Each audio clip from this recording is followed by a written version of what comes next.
I think the Indian Ocean is a different matter. I think that what's happening here is that China is developing a blue water navy. It's in the early stages, but China is interested in developing meaningful power projection capability. I've long argued that what China is trying to do is imitate the United States.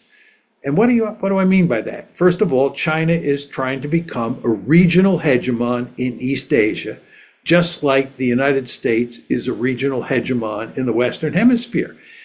And again, from China's point of view, this makes eminently good sense. If I were in Beijing, I'd want China to be the dominant power by far in East Asia. I'd want to be a regional hegemon, just as I, as an American, am happy that we're a regional hegemon in the Western Hemisphere.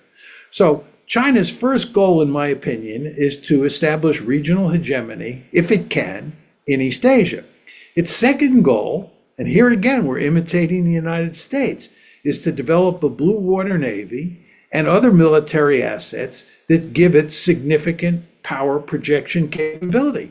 The Chinese want to be able to roam all around the globe with their military forces, just like the United States roams all around the globe. Why? Because that's the best way to protect your economic and political interests.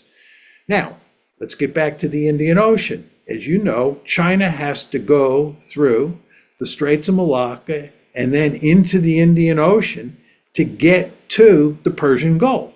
And China has a deep-seated interest in developing power projection capabilities that can cover the route from the eastern coast of China all the way to the Persian Gulf, because China gets lots of oil from the Persian Gulf. This means that China is going to develop a blue water navy that moves through the Indian Ocean. This scares the Indians greatly.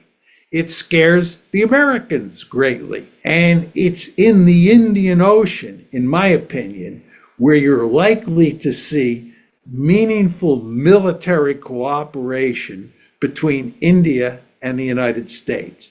That's the flashpoint, the potential flashpoint, where the Indians and the Americans are likely to have a vested interest in working together to counter Chinese influence, or to counter the Chinese military, or to counter the power projection capability that China is in the process of developing.